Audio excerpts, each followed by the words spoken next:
Évidemment, vous n'avez pas pu rater que, en ce moment, il y a un retour du spirituel, du magique, du sacré, de l'invisible. Aujourd'hui, je reçois Michel Maffezoli, qui est un sociologue, on pourrait presque dire un visionnaire, qui a écrit tout ce qui est en train de se passer il y a une quarantaine d'années déjà, et il le décrit de manière régulière. Et là, il sort un livre sur le sacré, justement, l'avant-dernier livre de sa carrière. Et ensemble, on discute de tous ces sujets-là, de d'où ça vient, pourquoi on est là, qu'est-ce que ça veut dire de la société.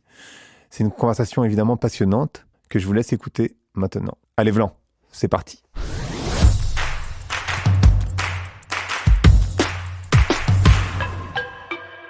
Bonjour Michel. Bonjour. C'est toujours un plaisir de vous recevoir. Vous êtes déjà arrivé 2 fois sur ce podcast, mais cette fois-ci, on va parler de sacré. Et c'est intéressant parce que vous venez d'écrire un livre sur le sacré. J'ai l'impression que c'est un sujet que les penseurs, les chercheurs commencent à analyser. Vraiment, quand ils en analysent pas mal de choses, finalement, ils arrivent au sacré. Alors, je voudrais savoir, mais pourquoi le sacré? Pourquoi maintenant? Bon, pour ce qui me concerne, moi, c'est une vieille préoccupation. C'est-à-dire que dans plusieurs de mes livres antérieurement, je rendais attentif au fait qu'il y ait le ressurgissement de ce qu'on appelle sacré, ce rapport, disons, à l'invisible pour comprendre le visible. Voilà ma définition. Et donc c'est un des livres, j'avais décidé que vers la fin de ma vie, je me mettrais à écrire sur le sacré.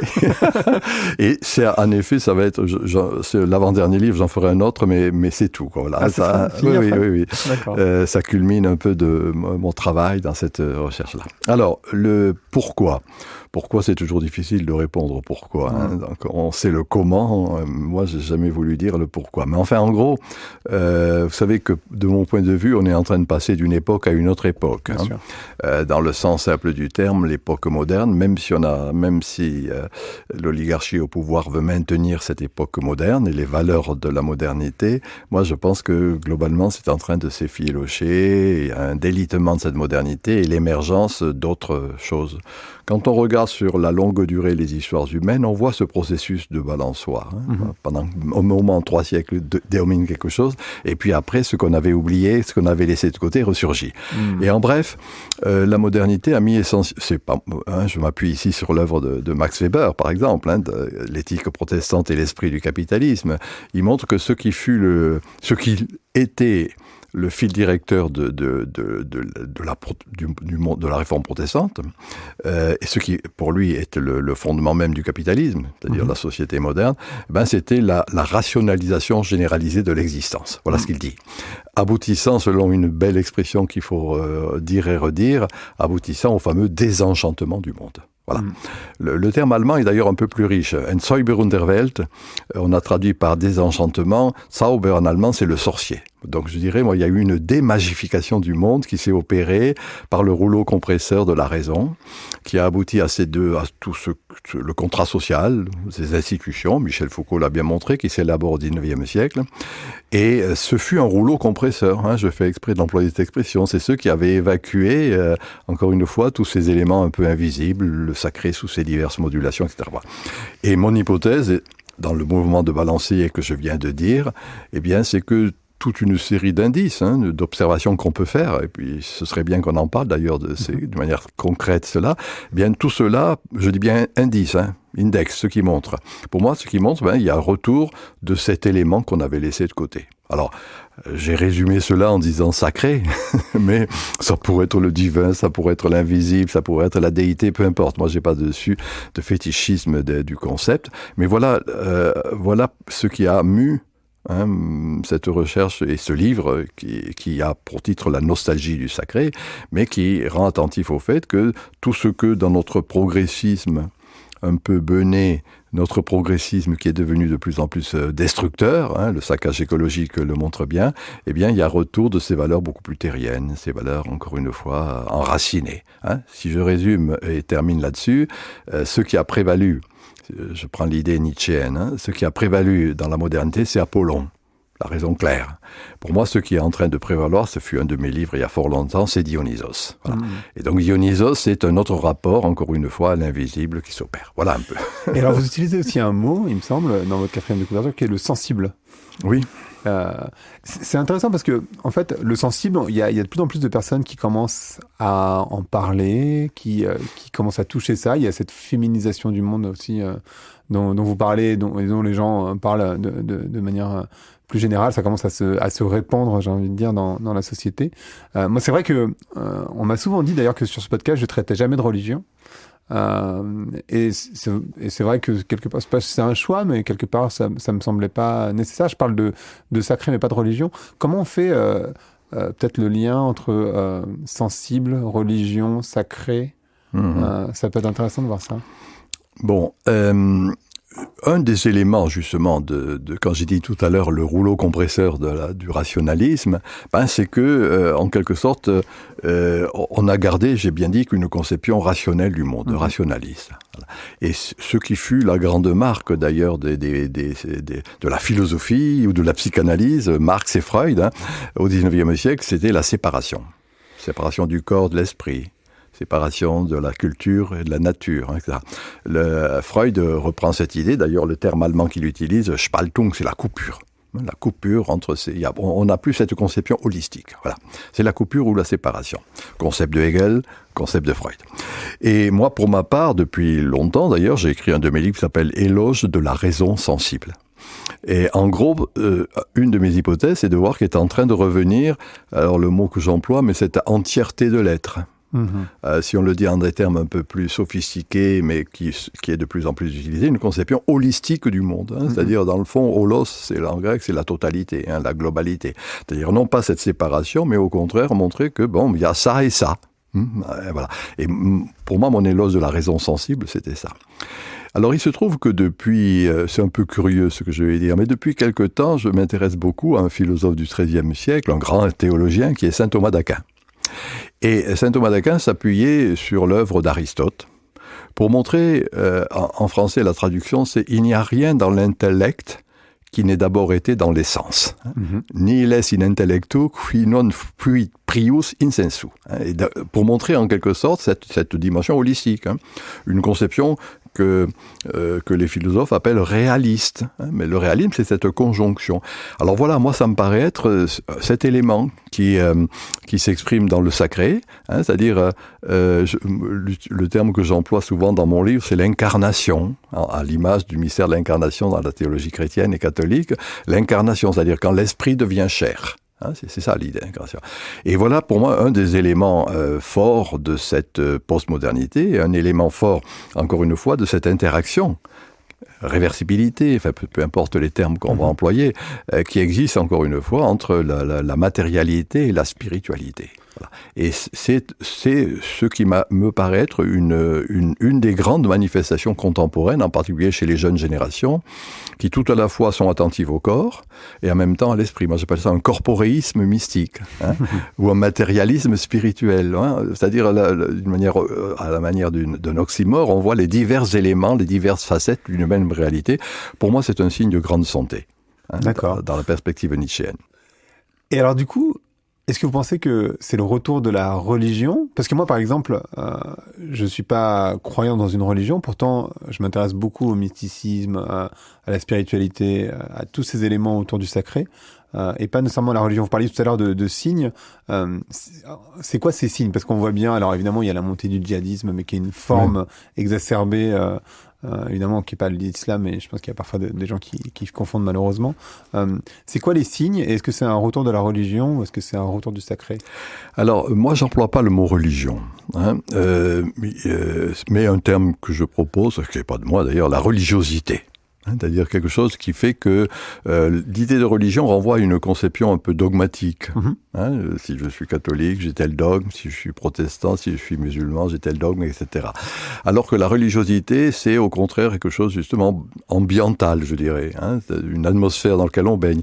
Alors, disons, moi je me souviens très bien avoir dirigé quelques recherches dans mon centre, le CEAC à la Sorbonne, et j'avais des chercheurs qui montraient comment, de plus en plus se développait le candomblé brésilien, le tantrisme, le yoga sous ses diverses modulations, et cela lié à une conception parfois très mystique, de voir comment il y avait retour de la méditation.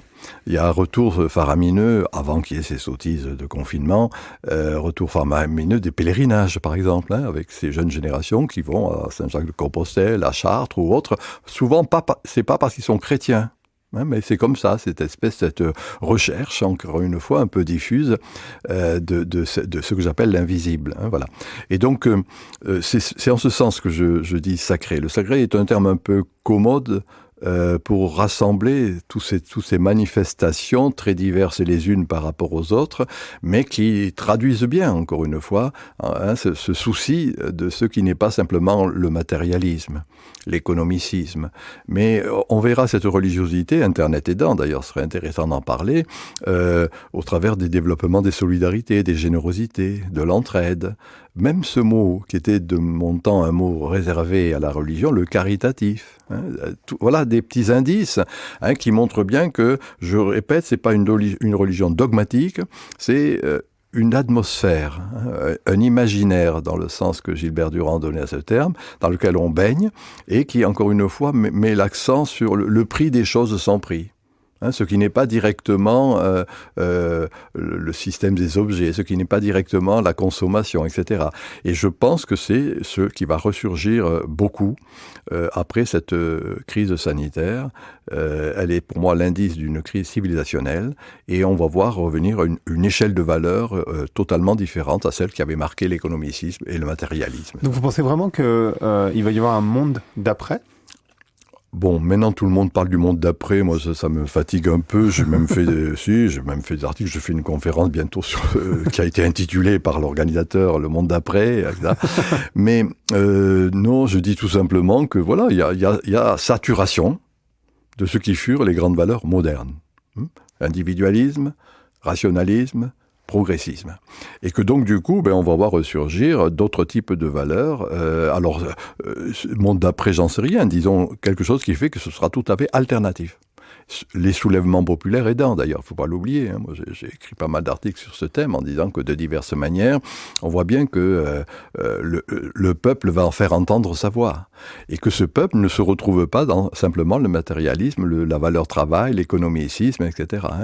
Le prix des choses sans prix.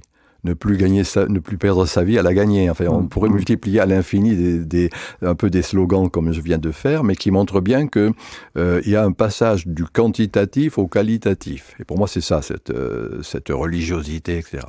Et que c'est uniquement si on sait gérer cette religiosité qu'on aboutira à une société équilibrée. Et que le djihadisme, puisque vous avez parlé du djihadisme, c'est tout simplement une attitude perverse. C'est-à-dire, on n'a pas su ritualiser le sacré, et il prend une forme paroxystique, sanguinaire et sanglante, perverse. Voilà. Mais pour moi, c'est pas un vrai problème, parce que ce djihadisme, c'est un combat d'arrière-garde, c'est la fin d'une conception très étroite du monde. Mais au-delà de ça, voilà, il y a retour sous ces diverses modulations, encore une fois, d'une autre attitude, le mot que j'aime bien employer, de l'entièreté de l'être. C'est-à-dire, encore une fois, quelque chose qui donne à l'esprit sa force avec le corps, et au-delà du simple de l'économicisme qui a prévalu durant la modernité. Et en fait, moi j'ai l'association que les personnes sont un peu perdues, c'est-à-dire qu'en fait, dans ce monde d'avant le moderne, tout ce que vous décriviez sur l'individualisme, finalement, on se rend compte que les gens sont perdus, et du coup ils cherchent à se raccrocher à des valeurs, peut-être des choses auxquelles, des piliers en fait, simplement. Et c'est peut-être pour ça aussi qu'on va vers ce sacré. Moi, je suis pas d'accord avec vous. C'est-à-dire que, comment dire, moi j'ai pas le sentiment que les gens soient perdus actuellement. C'est un peu ce que veut nous faire croire l'intelligentsia ou les élites, ceux qui ont le pouvoir de dire, ceux qui ont le pouvoir de faire, parce que tout simplement ils sentent que ce pouvoir est en train de se déliter, que ça va plus marcher fondamentalement. Pour moi, j'ai fait une distinction entre le pouvoir et la puissance. Le pouvoir est institué, c'est celui des institutions, de l'oligarchie. La puissance, c'est ce qui vient du bas. Pour moi, c'est la puissance populaire, et à mon avis, rien n'arrêtera cette puissance populaire. Et alors, mais nous sommes dans un moment où il y a une dichotomie entre la société officielle, celle encore une fois de l'oligarchie, des élites, et la société officieuse, celle des jeunes générations en particulier. Et donc, chez ces jeunes générations, non, il y a de la vitalité qui est très forte, encore une fois. Il y a Internet aidant, parce qu'on ne le dira jamais assez, le rôle des réseaux sociaux, le rôle, encore une fois, des forums, des blogs de discussion, etc. Et quand on regarde avec attention ces réseaux sociaux, au-delà de la presse mainstream, au-delà je dirais, des médias officiels, eh bien, là, il y a une vraie vitalité. Donc, c'est pour ça que je dis, je crois pas qu'il y ait une vraie, une peur de ce qui est en train de naître, mais au contraire, il y a si je prends le mot de Lévi-Strauss, actuellement, il y a du bricolage dans l'air. On bricole.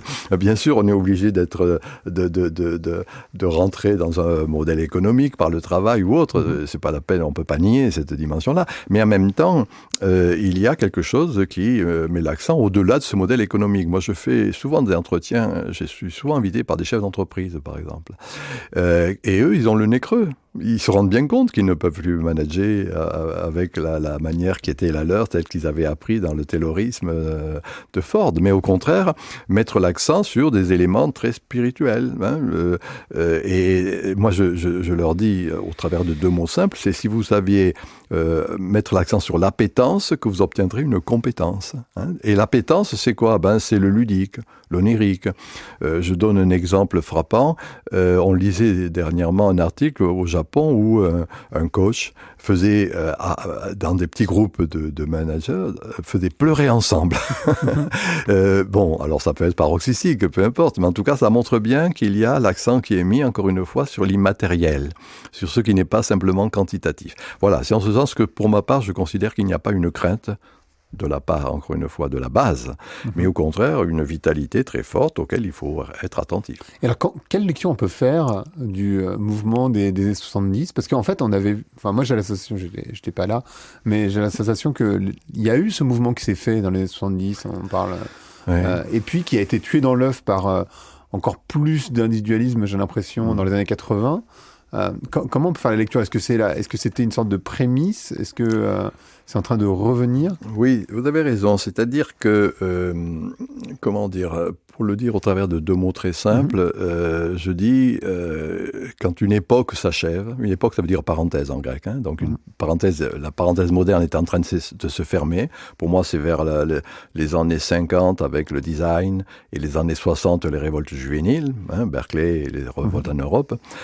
Ça marque la fin de l'époque moderne. Mais entre 2 époques, il y a des périodes. Une époque, ça dure 3-4 siècles. D'accord. La période, ça dure quelques décennies. Et donc, ce qui a émergé dans les années 50, une esthétisation de l'existence, le design, ce qui a émergé au travers des révoltes, des révoltes juvéniles, par exemple, c'était le refus de la modernité. Et puis, pendant quelques décennies, ça se perd dans le sable, si je puis dire. Voilà. Et c'est ce qui s'est passé. C'est toujours comme ça. Jusqu'à ce que, et à partir de l'an 2000, il y a retour de ces valeurs-là. Voilà mon hypothèse, moi. C'est-à-dire que dans le fond, il y a les prémices, puis après, je dirais, le pouvoir, l'aspect officiel, l'économicisme tend à prévaloir, et à partir des années 2000, là, au contraire, il y a retour en force de ce qui avait été, en quelque sorte, ce qui avait été testé dans ces révoltes juvéniles des années 60. J'ai dit tout à l'heure, faire de sa vie une œuvre d'art, etc. Tous ces termes-là rendent attentif au fait qu'il y a le désir de l'entraide, du partage, etc. Et ça prend de plus en plus d'importance actuellement. Un mot. Un préfixe pour dire cela, moi je rends attentif toujours quand je parle à l'importance du covoiturage, coworking, colocation, c'est le cum, avec en latin. Et donc on voit revenir cette dimension du cum, c'est ça le sacré. Oui, c'est-à-dire quelque chose qui fait que on n'est plus enfermé dans son individualisme, mais on est en train de passer, maintenant ça prend une forme très, très évidente, entre l'ère du je à l'ère du nous. Et c'est Heidegger qui montrait d'une manière prémonitoire, en quelque sorte, que ce glissement du je au nous, je, ego, l'égotisme, qui était le propre même, le fondement de l'économicisme, va au contraire laisser la place au nous, ce que j'appelle moi un idéal communautaire, c'est mon livre Le temps des tribus qui rendait attentif, et que ce nous est en train de se manifester d'une manière très forte, fût-ce dans les soulèvements, fût-ce dans les révoltes, fût-ce dans les insurrections multiples et diverses qui sont en cours actuellement et qui seront, de mon point de vue, de plus en plus en cours. Et alors, quand on parle de sacré, il y a beaucoup de personnes, moi y compris, qui connectent à l'écologie, à la nature. J'aimerais bien qu'on parle de ça aussi, c'est-à-dire en fait, c'est vrai qu'on a tendance à se dire, bah, finalement, le sacré, c'est le vivant. Donc le corps à son échelle individuelle, mais aussi le vivant, c'est-à-dire la nature, entre guillemets, les plantes, mais aussi les autres espèces vivantes. Oui, alors moi, mais c'est une petite coquetterie, moi j'aime pas le mot écologie. D'accord. Parce qu'en particulier en France, c'est devenu une écologie, une dimension politique, qui ont copié le modèle des partis politiques et ils sont en train de se casser la gueule pour ça. D'ailleurs. Par contre, je vous signale que j'ai écrit un livre qui s'appelle Écosophie. Bien sûr. L'écologie, c'est encore si on reste à l'étymologie, c'est logos, c'est un savoir rationnel, oikos, c'est la maison commune. L'écosophie, c'est la sagesse de la maison commune. Alors, bon, je préfère employer le mot écosophie, mais peu importe l'idée, on va pas se disputer sur des termes, c'est pas ça l'essentiel. Vous avez raison sur le fond, c'est-à-dire que ce que j'appelle moi écosophie, met l'accent sur la terre-mère. J'ai fait un autre petit livre sur l'écosophie qui s'appelle Matrimonium, pour montrer que c'était la terre-mère, en quelque sorte, la nature. Non pas cette nature que j'exploite à merci, souvenons-nous de Descartes, l'homme comme maître et possesseur de la nature, mais une nature où l'on rentre en réversibilité. Gilbert Durand, que j'ai cité, qui fut mon maître, parlait du trajet anthropologique, c'est-à-dire ce rapport réversible qui existe entre l'environnement naturel et l'environnement social. L'école de Palo Alto en Californie parle de proxémie. Cette idée de proxémie, c'est ce rapport qui existe entre le social et la nature. Et moi, je pense que c'est un des éléments du sacré, bien évidemment. C'est-à-dire, encore une fois, non pas cette prétention de tout dominer, attitude paranoïaque s'il en est, qui est encore en jeu chez les technocrates, les bureaucrates, l'oligarchie et tutti quanti, mais au contraire, une attitude, encore une fois, de réversibilité, d'échange. Mais alors du coup, Michel, c'est intéressant ce que vous dites, parce que en même temps, dans la Bible, c'est un peu écrit que l'homme domine, que la nature, les autres animaux, les autres espèces vivantes sont à son service quelque part, non ? Oui, oui et non. C'est-à-dire que quand il y a cette fameuse chute du péché originel, etc., l'espèce d'harmonie qui existait entre l'homme, la végétation, les animaux, qui en faisaient le paradis, en quelque sorte, où il y avait des processus de réversibilité, a été coupé et a dominé uniquement cette idée qui va culminer, je l'ai dit après, avec Descartes, c'est-à-dire cette conception de la maîtrise du monde à partir de l'individu, de l'homme, etc. Non, parce que, alors ça c'est oui, il y a cette dimension-là. Non, parce qu'en même temps, il y a dans la Bible toute une série de pages qui montrent bien, au contraire, qu'il y a alors comment on va dire cela, une rémanence de cette conception matrimoniale, du fait que l'homme ne peut exister que s'il est en communion, en quelque sorte. Donc on peut trouver des quantités de textes, on ne va pas être bibliste ici, je ne pourrais pas vous les donner, mais il y a des quantités de textes qui font état, bien évidemment, de cette réversibilité, de cette réciprocité qui existe entre la nature et l'homme. Voilà. Donc il se trouve que la modernité a mis l'accent plutôt sur la première partie que j'ai dite de la Bible, c'est-à-dire Descartes, l'homme comme maître et possesseur de la nature, qui ne fait que traduire en termes philosophiques ce qui se passe après la chute originelle. Mais en même temps, c'est intéressant de voir que ce qui va caractériser la postmodernité, c'est au contraire un autre rapport, encore une fois, de réversibilité. Donc il ne faut pas il faut pas chercher simplement dans la Bible cette dimension purement de domination, qui a abouti, ne l'oublions pas, à la dévastation, c'est Heidegger qui le souligne, la dévastation du monde à partir de la domination du monde, mais au contraire, l'aspect beaucoup plus, comment pourrait-on dire, beaucoup plus mystique, que l'on va retrouver d'ailleurs dans l'ésotérisme et dans la mystique, qui fait que ce n'est pas simplement la raison qui prédomine, on le disait tout à l'heure, mais le sensible, le corps. Voilà, donc on a ces deux éléments, et parfois c'est plutôt l'élément de domination qui va dominer, c'est ça la modernité, parfois au contraire c'est la réversibilité. C'est cette communion, en quelque sorte. Et vous parlez d'une époque qui dure 400 ans. À quelle époque on peut se référer pour savoir un peu, je ne sais pas si c'est possible même, ce vers quoi on va, cette postmodernité, on appelle ça postmodernité, ce que vous expliquez à chaque fois, vous ne l'avez pas refait là, mais parce qu'on ne sait pas précisément comment ça s'appelait, c'est juste une époque. Oui, c'était une époque après la modernité, donc c'est post-moderne. À quoi on pourra se référer ? Est-ce que c'est le Moyen-Âge ? Est-ce que c'est... Alors... Il y a vous avez oublié de dire qu'il y a la Renaissance. Il y a la Renaissance, oui, bien sûr. La Renaissance, c'est justement une période qui va s'achever avec la modernité. Mhm. Mais la période de la Renaissance, c'était cette dimension, encore une fois, de communion avec la nature, c'est-à-dire où il y avait prévalence de dimensions très proches de l'invisible. Je donne un exemple historique, on pourrait en trouver bien d'autres, mais dans ce qu'on appelait le Quattrocento, c'est-à-dire la Renaissance italienne, la ville, le monde, c'était Florence, Florence la Belle.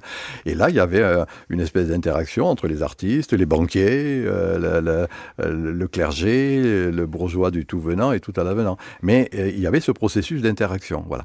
Et alors, pour moi, c'est cette période qu'on est en train de revivre. Après la parenthèse moderne, après l'époque moderne. Ce serait la Renaissance. D'accord. Ce serait le mot d'ailleurs est intéressant, Renaissance. Restons sur sémantiquement cette expression qui montre bien que ceux qui avaient été un peu totalement rigidifiés à la fin du Moyen-Âge, là retrouvent une force et vigueur indéniable, et en particulier un autre rapport à la nature. Cueillir aujourd'hui les roses de la vie, Ronsard, voilà. Le carpe diem, sous ses diverses modulations. Toutes ces choses-là qui, à mon avis, vont disparaître avec la modernité, progressivement, et qui, de mon point de vue, sont en train de renaître dans la post-modernité. Voilà, on pourra en trouver d'autres périodes, mais celle-là, la Renaissance, moi, me fascine à bien des égards. Et vous qui êtes originaire des Cévennes, on voit en ce moment, en particulier après le confinement, mais c'était déjà vrai avant, mais c'est juste que le confinement, je pense que ça a marqué d'autant plus un désamour de la ville pour un retour à la nature. Oui, c'est vrai. Moi, j'aime la ville. Moi, j'aime Paris. Donc, mais je suis heureux de faire ce va-et-vient. J'ai la chance de pouvoir aller dans les Cévennes ou dans les Alpes où j'ai une autre maison et puis de revenir à Paris. Voilà. Mais sur le fond, oui, moi, je crois qu'au-delà de mon appréciation personnelle, il est frappant de voir que nombre de jeunes actuellement vont quitter les grandes villes, Paris en particulier. Enfin, je veux dire, moi, je vois dans ma parentèle proche certaines de mes proches qui vont partir en province. Vous voyez, et très précisément parce qu'il y a un autre rapport à la nature qui va se faire. Voilà. Donc, c'est un processus, disons, de saturation. On est en train de vivre la saturation d'une conception de la ville qui était totalement insupportable, invivable, à bien des égards. Voilà. Et c'est vrai que le confinement, pour les Parisiens, n'a pas été chose aisée. C'est-à-dire, moi, je vois certains de mes étudiants vivant dans une chambre de bonne de 9 mètres carrés, c'était quelque chose qui était dur. Mais en même temps, du coup, ça a rendu attentif au fait qu'il y avait d'autres lieux que la ville pour vivre et pour trouver le qualitatif de l'existence. Retenons bien cette idée. Ce qui a trait au sacré, conception holistique, c'est encore une fois l'idée du qualitatif. Et donc de notre rapport à la nature, de notre rapport aux autres, la communauté, la communion sous ses diverses modulations. Et c'est en ce sens que, pour ma part, je mets l'accent dans mon livre sur cette dimension d'idéal communautaire, c'est-à-dire les formes très traditionnelles, pas simplement le baratin protestant, mais au contraire la liturgie, l'encens, les cierges, enfin, vous voyez, toutes ces choses qui montrent bien que on ne se satisfait pas simplement d'un discours rationnel, mais que l'émotionnel va retrouver une force qui est très, très importante. D'ailleurs, c'est assez beau de parler de sacré et de renaissance, même si on ne retourne pas dans la renaissance, mais ce que vous disiez tout à l'heure, je trouve que c'est des images qui sont assez belles. C'est important d'être attentif aux mots. Souvenez de Camus, mal nommer les choses contribue au malheur du monde. Et de fait, moi, dans tous mes livres, et d'ailleurs et dans les conférences que je peux faire, j'ai toujours cette espèce de réflexion sémantique. N'utilisons pas des mots sans faire attention à ce qu'ils signifient. Renaissance en est un. C'est-à-dire tout simplement, après cette domination d'une conception mortifère. Les gens de l'école de Francfort ont parlé de la rationalité mortifère, une rationalité instrumentale qui devait être utile uniquement. Là, au contraire, j'ai bien dit, raison sensible. Et donc, la Renaissance, cette dimension où à la fois on ne nie rien de la capacité de la raison, et en même temps on la complète avec le rêve, le ludique, vous voyez, des termes dans ce genre. Voilà. Et c'est cette dimension, encore une fois, de l'entièreté de l'être individuel qui se manifeste dans l'entièreté de l'être collectif. Et c'est ce retour du sacré. Moi, mon livre, je voulais l'appeler « Le retour du sacré ». Bon, finalement, l'éditeur a préféré la nostalgie du sacré. Mais l'idée forte, le fil rouge de tout ce livre, c'est ce retour du sacré, qui peuvent pas prendre, soyons clairs, des formes perverses, on le sait, mais en même temps des formes de générosité, un autre rapport à la nature, etc. Super. Et alors, ce podcast s'appelle Vlan. Donc, je voudrais savoir à quoi vous voulez ouvrir ou claquer la porte.